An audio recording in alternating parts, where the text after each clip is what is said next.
ऐसा जिसने खुद दो शादी करके बैठा हुआ है, तो जो अपनी पहली बीवी का नहीं हो सका वो दूसरों का क्या ही होगा।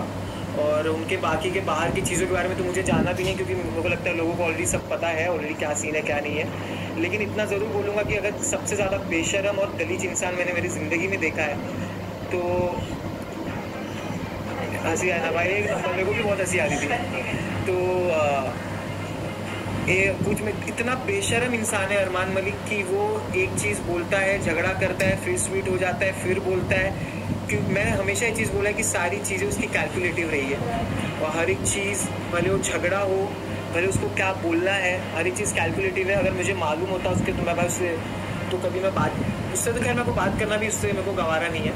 दिशा में आपको करके प्रेस कॉन्फ्रेंस के बाद अरमान मलिक ने कहा कि मैं नहीं चाहता कि लोगों तक ये एक गलत मैसेज पहुंचे, मैं ट्रॉफी जीतूँ, तो उनको ऐसा फील नहीं होना चाहिए कि मैं एक गलत इंसान के हाथ में गलत मैसेज नहीं जाना चाहिए। भाई टेंशन मतलब तू वैसे भी नहीं जीत रहा है। डू यू थिंक ये पब्लिसिटी की या सिंपैथी गेन करने के लिए स्टेटमेंट? हाँ, तो ऑफकोर्स ट्रॉफी मैं चाहता हूँ कटारिया मकबूल में से कोई उठाए, बिल्कुल मैं ये चाहता हूँ। और जहाँ तक रही बात जो आपने पूछी कि उन्होंने बिल्कुल सिंपैथी के लिए कर रहे हैं, सिर्फ 2 मिनट एक मिनट मैं बोल रहे थे तो हाँ, तो मैं ये बोल रहा था कि जहाँ तक रही बात सिंपैथी की, उन्होंने मेरे निकलने पे जब मैं इविक्ट हुआ तो उनके प्रोफाइल पे एक वीडियो आया जहाँ पे उन्होंने मेरे साथ डाला हुआ है, मेरा भाई है वेल ब्रेड विशाल।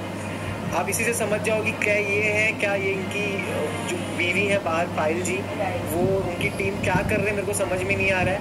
अंदर भी वो इंसान क्या बोल रहा है। और मैं जैसे मैंने बोला कि भाई आप टेंशन मत लो, तुम वैसे भी नहीं जीतने वाले हो। लास्ट में निकलते हुए आप हक करके निकले थे अरमान को, दिल में क्या चल रहा था? विशाल से प्यार से हक किया जाता है? प्यार से नहीं, खैर उन्होंने मुझे भूल चुक माफ़ बोला था निकलते टाइम, जब उन्होंने मेरे को हक किया था तो भूल चुक माफ़, ठीक है। तो खैर माफ़ तो नहीं किया हूँ मैंने उनको, बट क्योंकि मेरे अंदर इंसानियत है और मेरे अपब्रिंगिंग्स अच्छे हैं, जो उनके हिसाब से जो उन्होंने मेरे बाप पे कमेंट किया था, तो मेरे अपब्रिंगिंग अच्छे हैं। तो अगर वो मेरे साथ सामने से आ रहे तो मैं चाहता हूँ उनको मैं धक्का दे सकता था, लेकिन उसको मैंने बोला ठीक है मैं जा रहा हूँ, तो मिल ले कोई बात नहीं।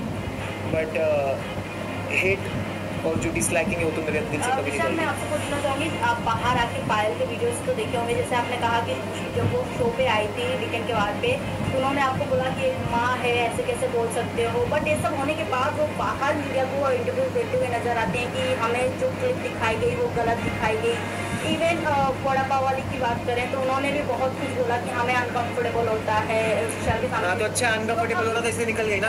बाहर आने के बाद वो चीज़ें वो लोग इतने मैनिपुलेट से बोल रहे हैं कि हमें जो चीज़ें दिखाई गई हमें उस नज़रिए से हमने बात किया, बट अभी हम सॉरी बोलते हैं विशाल को, उन्होंने सॉरी भी बोला है, बट और फिर आके बाहर पलट गई ना। राइट। तो अभी पायल का जो डिवोर्स चल रहा है कि मैं डिवोर्स देने वाली हूँ, आपको क्या लगता है फेक ये सबको जो हाइप बढ़ाने के लिए हो रहा है? हाइप बढ़ नहीं रही है भाई, घटी रही है। हाइप उससे कुछ भी नहीं हो रहा, वो लोग उल्टा और गलत ही साबित हुए जा रहे हैं। जितना कर रहे हो उतना दलदल में फंस रहे हैं। और जहाँ तक रही बात चंदिका की अनसेफ हो रहा था इसलिए तुम निकल चुके हो घर से।